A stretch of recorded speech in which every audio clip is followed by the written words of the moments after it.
Welcome back, Chiefs fan, to Over 50. If you're new here, please hit the subscribe button. If you like the video, hit the like button. Share this video with your friends out there. Comment down below. In the Kansas City Chiefs, obviously, unless you've been living under a rock, you know that Tyreek Hill has been traded to the Miami Dolphins. The Chiefs got a slew of draft picks back. I went ahead and covered that already. Since then, the Chiefs have signed Marquez Valdez-Scantling, a 3-year deal for $30 million. You know, they have Juju Smith-Schuster. Just to cover a couple more signings, Blake Bell will be back. But I wanted to give my opinion on what I think the Chiefs are trying to do here. The Chiefs are probably looking at it this way. If you're a Chiefs fan, if you've been a fan for a while, and you remember the Marty Schottenheimer era, when we had a defense and we had no offense. And then Dick Vermeil came and we had offense and we had no defense. I think the Chiefs are, in my opinion, they're trying to find a happy medium between the two of those. What I mean by that is they are looking to try to have an offense and to have a defense. And right now the Chiefs defense isn't very good. Do I totally agree with getting rid of Tyreek Hill? I don't think so, but I think the Chiefs are going to be okay. If you look at the fact that they have, with all the draft picks they got back, they have 2 picks in each of the first 4 rounds. They've got 4 of the first 62 picks. So that gives them the ability to maneuver any way they want. So if you need to package some picks, you want to move up to get somebody that you like if you see a pass, an edge rusher, and you want to get somebody, you know, you can move up. You can package some picks. You've got some things you can do with. Now, this is putting the majority of your eggs in the draft basket. So for this to work, Brett Veach has got to hit. So he hit on Patrick Mahomes, but you know, he can't just hit on, say, 2 of these 8 picks that he has in the first 4 rounds. Okay, the 4 picks that he has in the first 60, he's got to hit on at least 2 of those. And if he decides to package any picks to move up, then those players, you have to hit on those. There's no other option about that. But let's keep this in mind. Patrick Mahomes is that good. I mean, you could argue he's the best football player in the NFL right now, as far as the quarterback position goes. I mean, you know, possibly, you know, the most valuable player, period. I mean, sure, I understand Aaron Rodgers won that title last year, but Patrick Mahomes, you know, he's very good. Second, this is a wide receiver draft that is very deep.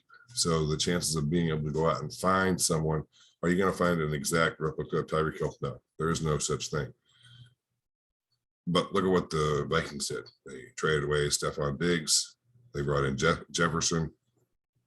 He had an amazing year.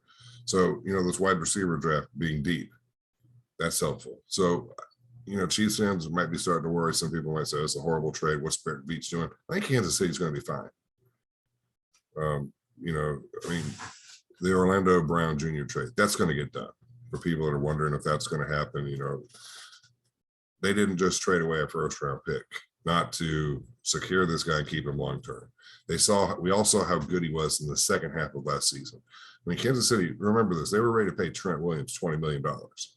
So, you know, they've got the money budgeted for a left tackle, and they've got the money budgeted for Orlando Brown Jr. I would be surprised if something doesn't happen, you know, in mid-June.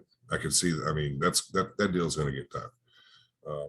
But, you know, it is kind of, you know, the whole wondering, how is this going to work out? How is this going to play out? You just got to kind of trust the process. But I like the idea that the Chiefs, I think, are trying to get a good defense. And remember, Andy Reid is an offensive innovator. He's an offensive mind. I mean, he knows how to make plays that can develop and get the most out of the players. So, you know, I think things are going to be going fine for the Chiefs. The Chiefs definitely need to, you know, bring in some players. I don't think they're done yet. They did bring in Blake Bell. I also saw here that they brought in Jermaine Carter. He signed. This is from Ian Rappaport of NFL Network. Carter spent the first 4 seasons of his career with the Carolina Panthers, and he hasn't missed a game during that time. He racked up a career high 88 tackles, 38 of them solo, with a pass defense and a fumble recovery in 2021.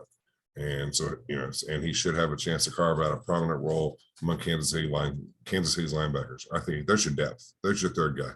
So you've got Nick Bolton, you've got Willie Gay. Now you bring in Jermaine Carter. Okay. And so now in the draft, you need to look for an edge rusher. You need to look for a cornerback. You need to look for a wide receiver. You got picks to do that. Okay. You've got Valdez-Scantling. You've got Juju Smith-Schuster. You've got Mecole Hardman. Who knows what you may not have with Josh Gordon, so I'm not going to count him. But you have picks to go and do things. And then you have, so, Kansas City they made the commitment to hitch their horse to Mahomes, or they hitch the carriage to Mahomes. He's the horse that they're expecting to ride or die with. And I don't blame them for that. If you're going to pick a quarterback to ride or die with, I don't think you can do worse. I don't think you can do better than Patrick Mahomes. So what they're going to do is, since you're going to pay him, you're going to have to get younger. You're going to have to hit on draft picks. So I think this is a little New England philosophy. This is a little throwback to try to get the Chiefs defense from the 80s and earlier, not the 80s, but from the 90s, back when Marty Schottenheimer, when Kansas City was lucky to score 17 points in a game and the defense would save the day. To get some of that defense back, couple it with an offense that has the ability to be explosive. It's not going to be easy, but nothing in the NFL is easy. And if you look at the AFC is going to be a monster. So, but for those of you out that are worried, I hope this puts your mind at ease. If you have a comment, drop it down below. I'd love to hear what you have to say. But Chiefs fans, we are putting all of our eggs in the draft basket, and hopefully we hit on them. So with that being said, Chiefs fans, it'll be an interesting draft, and who knows what Brett Veach might pull off in free agency, but I'm not ready to push the panic button yet. I don't think you should either. Later.